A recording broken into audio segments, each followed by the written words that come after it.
सोहळा आनंदाचा गजर विठुरायाचा अखंड हरिनाम संकीर्तन सप्ताह मौजे पाचोरा जिल्हा जळगाव. म्हणायचे महाराज चला ना आपल्या घरी एकदा माझा बंगलो बघा ना बाबा, बघा ना. 4 दिवस आग्रह चालला. 5व्या दिवशी बाबाला होकार दिला. बाबाने त्याची फॉर्च्युनर कार आणली. कारमध्ये बसलो आणि बसल्यानंतर तिथून 3 किलोमीटर अंतरावर बाबाचा भव्य असा बंगलो होता. बाबाने दाखवला, Maharaj this is my bungalow, हा माझा बंगलो आहे. म्हणले अरे वा छान. म्हणले याला बनवण्यासाठी मला फक्त 4.5 कोटी लागलेत. किती? 4.5 कोटी. म्हटलं वा 4.5 कोटी. मध्ये गेले आणि मग दाखवायला सुरुवात केली. बऱ्याच लोकांना सवय असते, नवीन घर बांधलं की कोणी आलं की आपण दाखवत सुटतो. दाखवायला सुरुवात केली. महाराज this is kitchen room. Okay okay. मला काही जास्त ओके शिवाय दुसरी इंग्लिश येत नाही.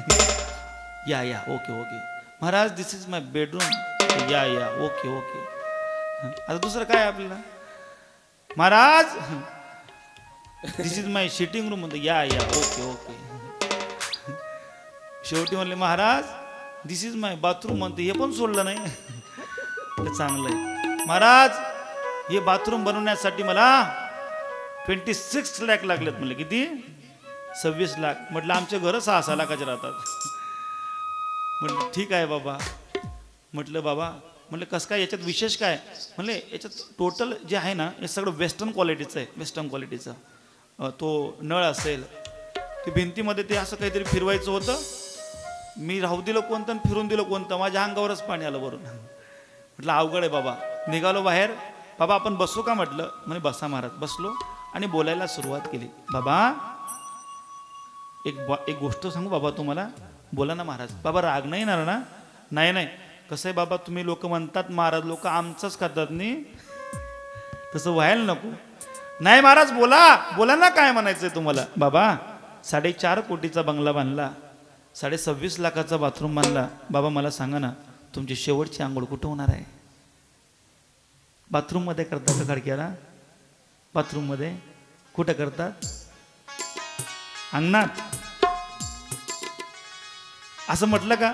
म्हाताऱ्याने एवढा मोठा बंगला बांधला, म्हाताऱ्याला बंगल्यासहित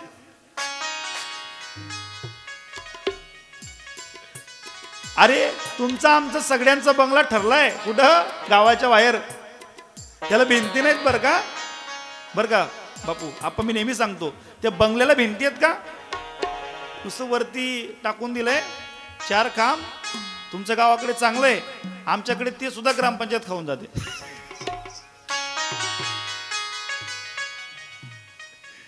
माझ्या गावात सांगतो बरं का, मला 7 दिवस राहायचंय. इतकं अवघड आहे, काय सांगावं तुम्हाला. ते बंगला सांगू तुम्हाला, प्रत्येक गावाची स्मशानभूमी सुंदर बांधावी, सुंदर. कारण तिथं चांगलं 4 गावातून येणाऱ्या लोकांनी पाहायला पाहिजे. कारण की आपली शेवटची मंजिल कोणती आहे? मंजिल तो तेरी यही थी, जिंदगी बीत गई आते आते. मंजिल तो तेरी यही थी, जिंदगी बीत गई आते आते. क्या मिला तुझे अपनों से, क्या मिला तुझे इस दुनिया से. अपनों ने ही जला दिया जाते जाते, अपनों ने ही जला दिया जाते जाते. आपलेच जाळतात ना आपल्याला. हो, कोणी दुसरं येतं का? नाही. ज्या लोकांसाठी तुम्ही धावपळ करायचात ना, खडक्याहून आंबांड्याला जायचं त्यांचे कामं करण्यासाठी, फोन केला की हजर राहायचात, ते लोक म्हणतात अरे वेळ होतोय, लवकर जाळा, वेळ होतोय, काढा लवकर, काढा लवकर काढा. म्हणजे हे सगळं असं जग आहे. असो, मला कथेकडे वळायचंय. भागवत कथा सांगण्याचं कारण काय असावं? श्री व्यासांनी भागवत कथा त्या ठिकाणी लिखाण केली. यालाही कारण आहे. श्री व्यास मुनी सर्व काही साहित्य लिहून झालं, 17 पुराण लिहून झालीत, पण व्यासांना मनाला समाधान मिळत. करोडोची प्रॉपर्टी कमवू द्या, आणि जर मनाला समाधान नसेल तर काही कामाचं आहे का ते? संत नेहमी म्हणतात चित्ती असू द्यावे समाधान. समाधान महत्वाचं आहे. समाधान महत्वाचं आहे. इथं कोणी समाधान नाही ना? अलीकडे समाधानला सुद्धा समाधान नाही. म्हणून सांगतोय समाधान महत्वाचं आहे, शांती मिळत नाही. नारदजींना विचारलं, नारदजी काय करू? नारदजींनी सांगितलं, जर तुम्हाला जीवनात समाधान पाहिजे असेल तर एक काम करा. काय करा? कृष्ण कथा लिहा. काय सांगितली? कृष्ण कथा. भगवान गोपालकृष्णाचं चरित्र लिहा. भगवान गोपालकृष्णाचं चरित्र लिहिलं, आणि तेच म्हणजे आपले 18वं पुराण, जे सर्व पुराणांपेक्षा एक कडी वर गेलं ते म्हणजे श्रीमद भागवत महापुराण. बोलिये श्रीमद भागवत महापुराण की जय. जय जय श्री राधे, जय जय श्री राधे, जय जय श्री राधे. हे भागवत महापुराण त्या ठिकाणी निर्माण केलं. भागवत महापुराण निर्माण केलं. पण भागवत महापुराण आता नेमकं आता हे भागवत महापुराण याचा प्रसार कोण करेल विचार केला. त्यांची पत्नी होती, व्यासांची पत्नी, ती गरोदर राहिली. भगवंताच्या कृपेने गरोदर राहिली. पण प्रॉब्लेम असा झाला, 1 वर्ष 2 वर्ष नाही हो की नाही. आता साधारणतः माता गरोदर राहिली तर किती महिन्यात डिलिव्हरी होते? माझ्या माता बोला ना, किती महिन्यात? 9 महिने 9 दिवस ठरलेलं आहे. 9 महिने 9 दिवस. पण ही व्यासांची पत्नी किती वर्ष लागले माहिती का तिला? किती वर्ष? 12 वर्ष. किती? कंप्लीट 12 वर्ष. तुम्ही 7-8 महिन्यामध्ये तुम्हाला असं वाटतं की लवकर जावं. 12 वर्ष त्या आईने कसा त्रास सहन केला असेल. तुम्हाला काही नाही, ते आम्हाला काही होते. याला कारण आहे, तुम्हाला बेडरेस्ट दिले असते, तुम्हाला पाणी सुद्धा आहे तर द्यावं लागतं. ते अवघड आहे परिस्थिती. म्हणून 12 वर्ष त्या ठिकाणी ते बाळ पोटात लपलं म्हणतोय. हा शब्द आहे का? हे माझे शब्द नाहीत, ते संतांचे शब्द आहेत. शेवटी व्यास चिंतेत पडले आणि विचारतायत त्या गर्भाला, ए बाबा ये बाहेर, का घाबरतोय? म्हणले बाबा माझी यायची इच्छा आहे, पण प्रॉब्लेम एक आहे. हे जो मायाजाळ आहे ना, हा मला त्रास देणार आहे. मला हा मायाजाळ याने मला त्रास देऊ नये असं मला वचन द्याल तुम्ही? ही माया मला त्रास देणे वचन द्याल तुम्ही? हे संसाराचं दुःख मला राहणार नाही वचन द्याल तुम्ही? म्हणजे मी वचन देतो तुला. म्हणे बाबा हे सांगताना तुम्हीच मायात अडकलेले आहात. तुम्ही माझी विनंती करतात की मुला बाहेर ये, मला तुमचं नको. जी माया ज्याच्या अधीन आहे, ही माया ज्याच्या अधीन आहे, तो मायापती जोपर्यंत मला वचन देत नाही तोपर्यंत मी बाहेर येणार. भगवंताने स्वतः वचन दिलं, शुका तुला माया त्रास देणार. आणि मग त्या ठिकाणी काय झालं? बामनाचे पोर एका खेडासी व्याले, बामनाचे पोर एका खेडासी व्याले. 12 वर्ष लपाले, 12 वर्ष लपाले रे. कापत बाहेर आले, कापत बाहेर आले. नागवेची पडून गेले रे, नागवेची पडून गेले रे. ऐक खेडिया तुला सांगतो जाणून घे. ऐक खेड्या तुला सांगतो जाणून घे तू खेड्या रे. ऐक खेड्या तुला सांगतो जाणून घे. ऐक खेड्या तुला सांगतो जाणून घे. बामनाचे पोर एका खेडासी व्याले, 12 वर्ष लपाले रे. कापत बाहेर आले, नागवेचे पडून गेले रे. उघडं होतं उघडं, जसं निघालं पडायला लागलं. रस्त्याने पडताय, मुलाचं नाव ठेवलं तोपर्यंत मुलगा पळून गेला. बाप मागून काय आरोळी मारते? तुम्ही एखाद्याचं नाव माहित नसलं तर काय करतात? असंच करतात ना. ते नाव तिथून पडलं. काय पडलं? काय पडलं? बोलिये शुक भगवान. शुक पुढे पडतोय. पुढे काही स्त्रिया विवस्त्र होऊन आंघोळ करत होत्या. व्यासांनी पाहिलं, कागबायांनो 12 वर्षाचा मुलगा तुमच्या जवळून पडत गेला आणि तुम्ही विवस्त्र होऊन आंघोळ करतायत, तुम्हाला थोडीफार लज्जा वगैरे आहे का? ते म्हणले बाबा तो 12 वर्षाचा का नाही, तो किती का वर्षाचा असे ना, पण तो धावत जाताना तो देहवानावर न होता, त्याचं आमच्याकडे लक्ष नव्हतं. तुमचं लक्ष आमच्याकडे होतं. तुमची आम्हाला भीती वाटते पण त्याची वाटत. ते विदेही महात्मा होते. शुक म्हणजे विदेही महात्मा होते. निघाले. जसे निघाले मग पुढे ते जनकांकडे गेले. जनकांकडून त्या ठिकाणी त्यांनी ज्ञान ग्रहण केलं. ते त्यांचा अहंकाराचा नाश झाला. पण ही भागवत कथा घडायला कारण काय? ही भागवत कथा सांगायची कोणाला? त्याचा प्रसार कसा करायचा? त्याच्या अगोदर शुकांना जवळ कसं बोलवायचं? म्हणून त्या ठिकाणी 4 श्लोक भगवंताच्या स्तुतीचे 4 श्लोक घेतले. आणि काही भक्तांना व्यासांनी पाठवलं आणि ते गेले आणि जाऊन शुक समाधीस्थ असताना त्याने श्लोक बोलायला सुरुवात केली. वरहा पीडम नटवर वपू. हो, भगवंताच्या रूपाचं वर्णन करायला सुरुवात केली. आणि इतका सुंदर आहे म्हणलं तो. हो अरे बाबा, तो सुंदर यात नवल नाही. तो किती सुंदर असेल ऐकायचंय तुम्हाला? ऐकायचंय? ऐका. नाम तुम्हारा तारने हारा कब तेरा दर्शन होगा। जिसकी रचना इतनी सुंदर वो कितना सुंदर होगा, वो कितना सुंदर होगा।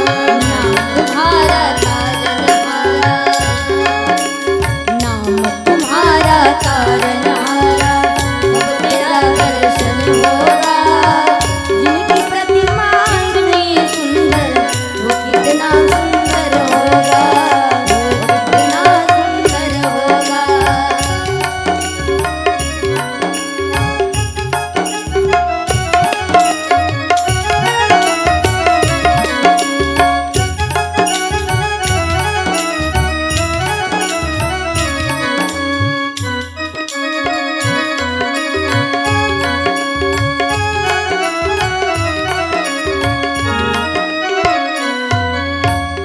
नाम तुम्हारा तारनहारा, कब तेरा दर्शन होगा। जिसकी रचना इतनी सुंदर वो कितना सुंदर होगा। तरुण मंडळी, एखाद्या स्त्रीला मुलीला पाहून तुम्ही मोहित होतात. अरे काय सुंदर आहे ही, इतकी सुंदर मुलगी मी कधी पाहिली. मला विचार सांगा ना, ही एवढी सुंदर आहे, तिला बनवणारा किती सुंदर असेल. कधी हा विचार करा. हिच्याकडे पाहायची तुमची इच्छा पण होणार नाही. आलं का लक्षात? याला कारण सांगतो. अरे हे शरीर म्हणजे काय आहे का? वरी चर्म घातले रे, हे फक्त चांबडं चांगलं आहे. हे चांबडं आहे फक्त, बस. मध्ये इतकी घाण आहे ना, काय सांगू तुम्हाला. पण तो जो आहे ना, तो वेगळा आहे, तो निर्गुण आहे, निराकार आहे. तो इतका सुंदर आहे, इतका सुंदर आहे की त्याच्या सुंदरतेचं वर्णन होऊ शकत नाही, अजिबात होऊ शकत नाही. अजून सांगतो तुम्हाला. घडलं असं, ते श्लोक ऐकले आणि श्लोक ऐकून त्या ठिकाणी हो देव किती सुंदर आहे माहिती आहे तुम्हाला, किती सुंदर आहे. राजस सुकुमार मदनाचा पुत्र राजस, सुकुमार मदनाचा पुत्र राजस, सुकुमार मदनाचा पुतळा राजस, सुकुमार मदनाचा पुतळा. रवी शशिकला लोपदिया, रवी शशिकला लोपदिया, रवी शशिकला लोपदिया. कस्तुरी मळवट चंदना,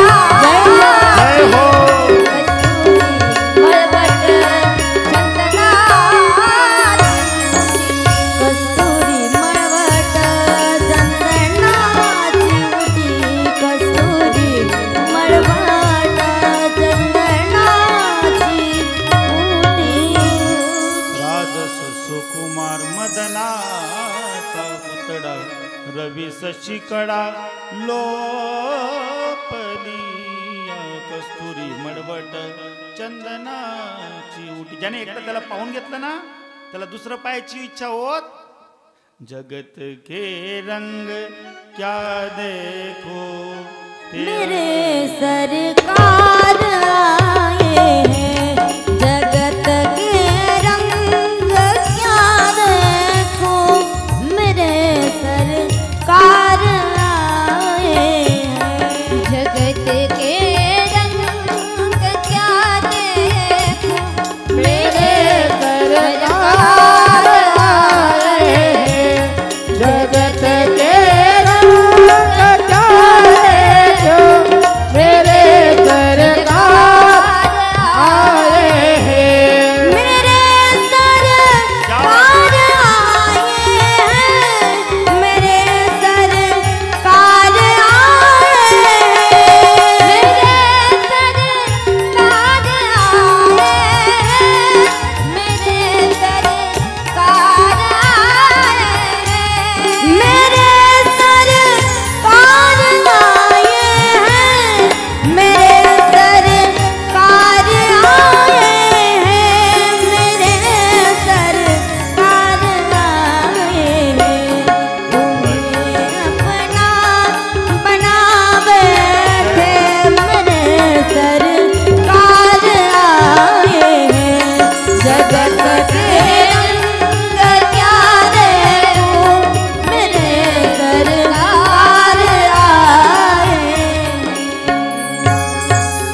रंग क्या देखूं तेरा दीदार काफी है क्यों भटको गैरों के दर पर तेरा दरबार काफी है। त्याच्याकडे एकदा पाहून घेतलं ना परत पाहायची गरज नाही. जगात दुसरं कोणी पाहूच शकत नाही.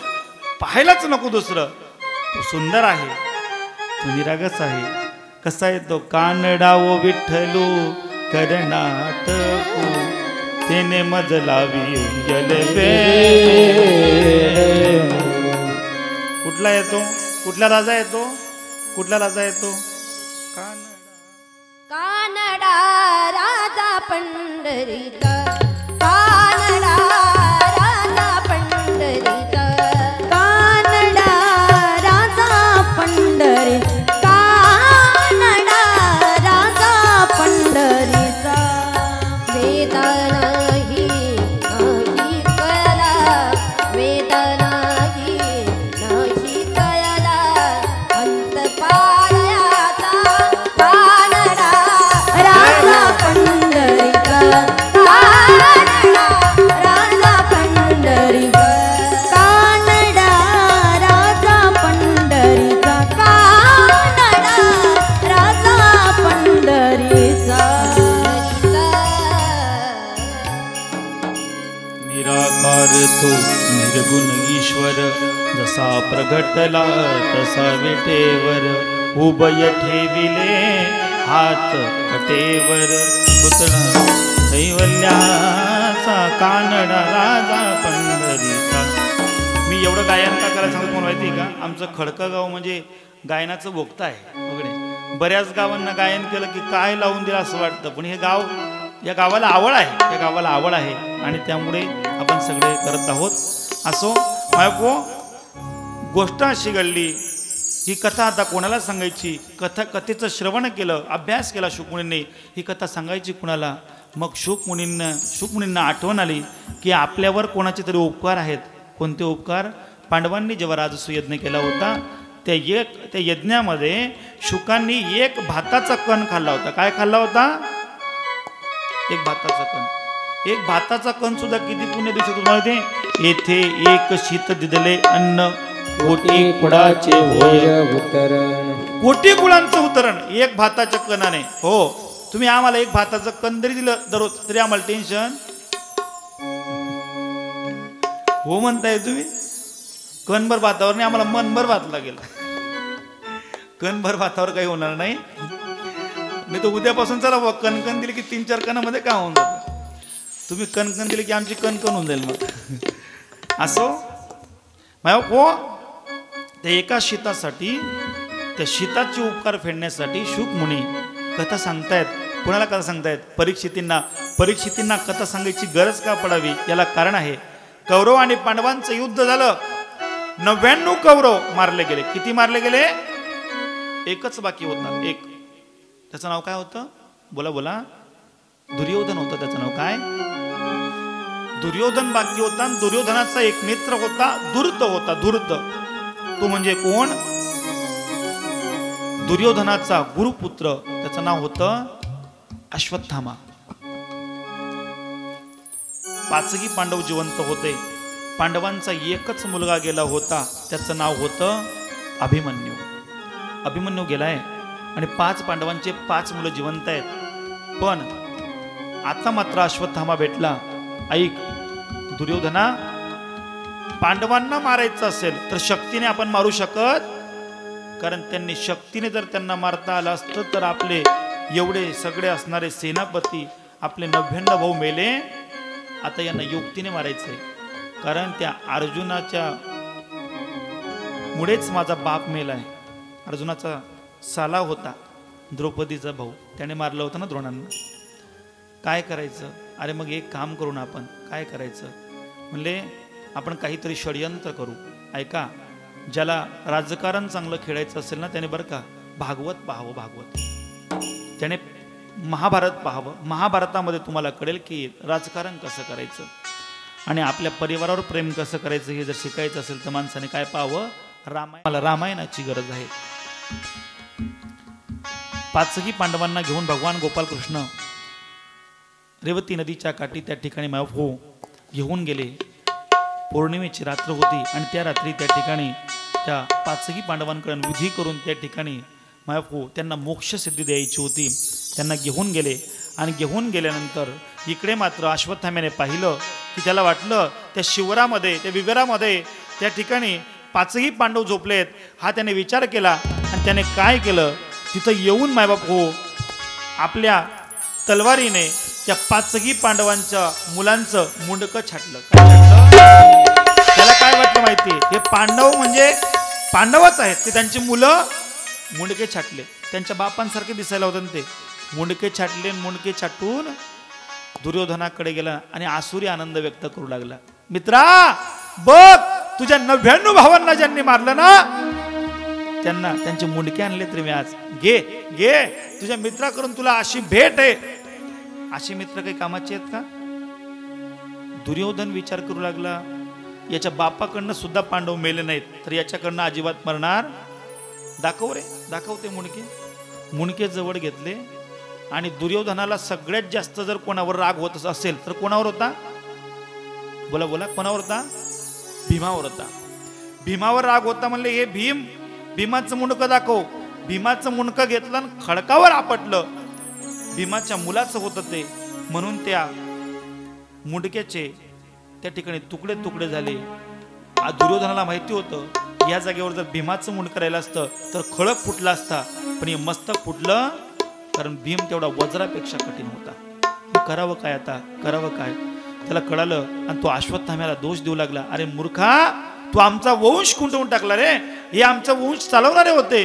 अरे यांच्याशी माझं काही वैर नव्हतं, यांच्या बापाशी माझं वैर होतं, तू यांना कशाला मारलं? आता अश्वत्थामाही चिंतेत पडला. इकडे घडलं असं, द्रौपदी माता, कुंती माता, आपल्या पाचही कुंती माता पाचही मुलगा आणि सुनबाई सोबत गेले होते. तिकडे द्रौपदी मातेला अपशकून घडू लागले. द्रौपदी माता तिकडून परत निघाली. म्हणले कृष्णा, अरे घरी चल, काहीतरी विपरीत घडलंय, माझे पाचही लेकरं शिवारामध्ये आहेत, मला त्यांच्याकडे जायचंय. आणि द्रौपदी मातेने भगवान गोपाल कृष्ण, कुंती माता आणि पाचही पांडवांसहित आपल्या शिवाराकडे त्या ठिकाणी आलेत. आणि शिबिरामध्ये आल्यानंतर मायबाप बाहेरच रक्ताचा सडा पाहिला आणि द्रौपदीच्या डोळ्यामध्ये अश्रू आले. काहीतरी विपरीत घडलंय, मला वाटत होतं. कृष्णा चल ना मध्ये, काय बघ ना, मला काय पाहू दे काय झालंय.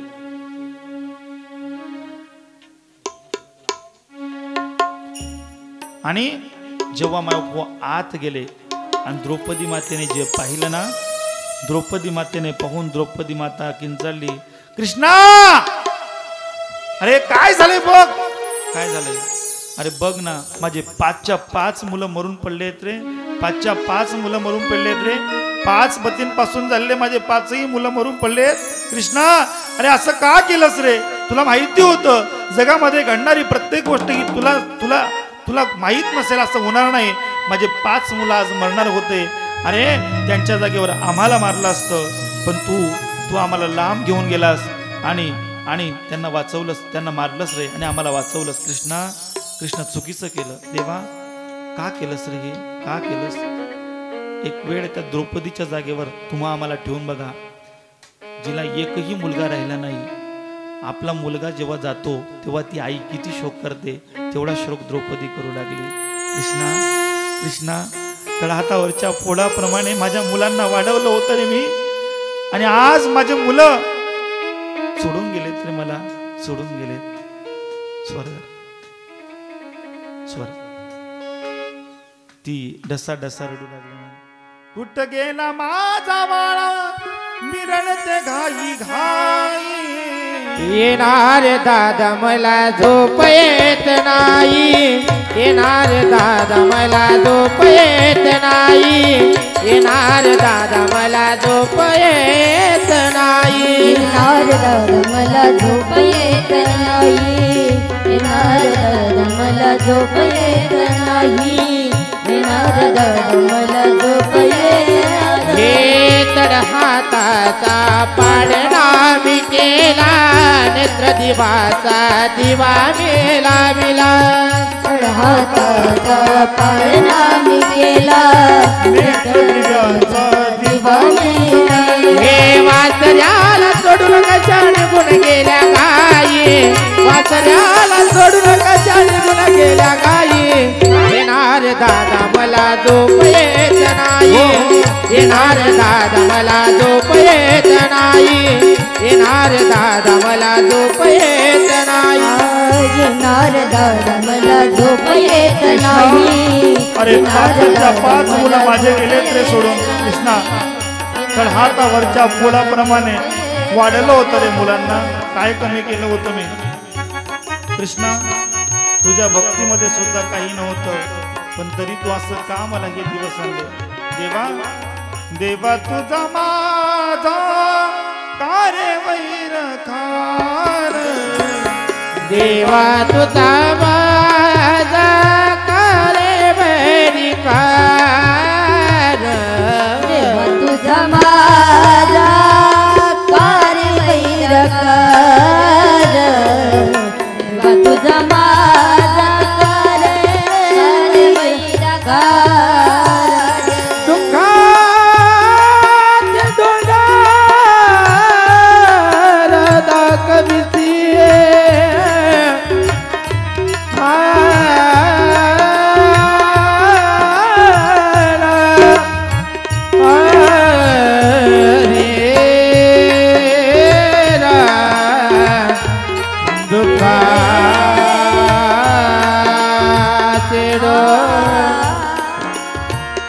काना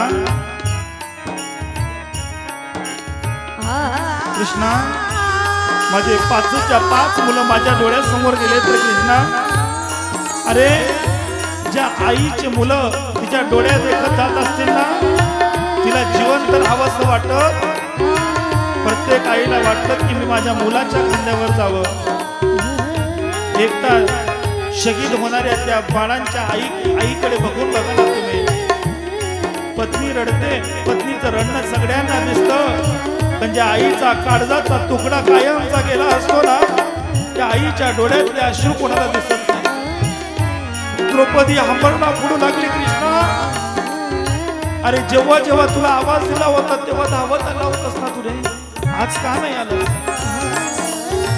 माझा अभिमन्यू मेला ना कृष्णा अभिमन्यू त्यावेळेस सांगितलं होतं की अभिमन्यूचं प्रारब्ध होतं कृष्णा मान्य केलं होतं रे मी अरे माझा अभिमन्यू युद्ध करता करता गेला होता पण माझे निष्पाप पाच मुलं झोपली होती ना कृष्णा झोपलेल्या लेकरांना मारलं रे कृष्णा का दुःख दाखवलंस तू मला कृष्णा अरे बळस या सगळ्या पोरांना काळाच्या हाती दिले बडे भांदोनिया देसी काडा हाती बडे बाडोनिया देसी काडा हाती द्रौपदी ढसा ढसा रडते कृष्णा अरे भर सभेमध्ये माझी आबरू जाताना वाचवली होती कृष्णा तू आज कुठे गेला होता रे तू का नाही वाचवलं ढसा ढसा द्रौपदी रडते मग कृष्ण सुद्धा भगवान गोपाळ कृष्णाच्या डोळ्यामध्ये आज आश्रय द्रौपदी अगे आज जाणार होते म्हणून गेले द्रौपदी हे काही विशेष नव्हतं ग जगामध्ये प्रत्येक गोष्ट ही घडत असते द्रौपदी तू मनात हीच काहीतरी शंका म्हणू नको आणि द्रौपदी मातेनं आता रडता रडता भीमाकडे पाव भीमा अरे बळकंठ शरीर यष्टी होती पण तुला मुलं वाचवता आले नाही तर भीमा अर्जुना तुझ्यासारखा धनुर्धर जगात नव्हता पण तुला मुलं वाचवता आली नाही धर्मराजा सत्य बोलतात ना तुम्ही आयुष्यभर सत्य बोलतात पण मुलांचा प्राण तुम्हाला वाचवता आला माझा भर सभेमध्ये तुम्ही माझं दास्यत्व तुम्ही लोकांना देऊन टाकलं होतं तेव्हा मला राग आला नव्हता पण आज माझे लेकरं गेली लेकरं सोहळा आनंदाचा गजर विठुरायाचा अखंड हरिनाम संकीर्तन सप्ताह मौजे पाचोरा जिल्हा जळगाव।